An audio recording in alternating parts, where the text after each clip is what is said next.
service to others, that's going to be supported in some higher way in the network. Right. And on a scientific way, because you tell a story, people engage in your story, then you're engaging the mirror neurons, so they're buying into it. They see themselves in that story. That multiplies. I mean, there's some actual multiplier effect of you tell this many people, it brings, and help this many people, and multiplies by this much, and it starts going bigger and bigger and bigger. The more you share those stories, the more you are doing something for others. So it's not just really cool stuff to talk about. There's like really cool research behind it. Absolutely, yeah, and really cool outcomes and things that can come to fruition through practicing these things. And like you said earlier, the idea of the collective wish, I think that goes right into that. That the power behind these things are going to get, I feel amplified if multiple people are holding a vision together. Not just in our actions, but, or not just in our imaginations, although that is key and helpful too, but then it will also materialize through the ways that we act and through the ways that we treat each other as well. If we're all holding this together, we feel bonded in that way.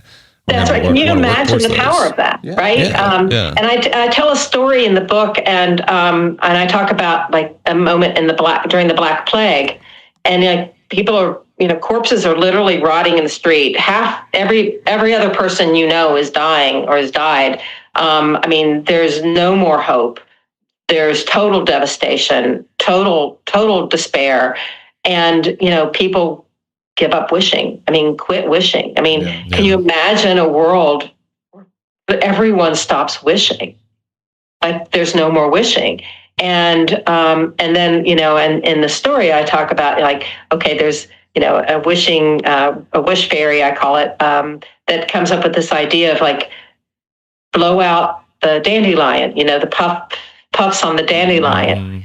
And make a wish. And as you're doing it, your souls of your loved ones are going to heaven. And so this story is this wish fairy plants this idea in the minds of everybody there. And all of a sudden they brought back their faith in wishing and gave them a ritual. And that's, I don't know when, total transparency, I don't know when that ritual came to be. Nobody knows from what I can tell, but I figure I can make up a story as much as anybody of when and how and why. But it still illustrates like if you look at the lack of it, like if we lose that power, and I don't think we're activating enough now. In fact, that's why I started something called the Cosmic Wish Experiment. I don't know if you've seen anything about that. Where I'm encouraging people to start wish circles and wish for the same things together. And I've got somebody wanting to do one to make a world a better place for animals. And that every time you see an animal, you're going to make a wish. Like it could be on TV or, in real life, or hear a bird sing or whatever, that you're wishing for that. And someone else is doing something, and their ritual is going to be every time you see a mirror, you make your wish. Okay. And can you imagine when you get 10, 20, 100, 1,000, what's the number? All people wishing for the same wish every day for a certain period of time. I can't give you the science and the math on how it's going to make an impact. I can tell you the science in terms of how it says that it can and would.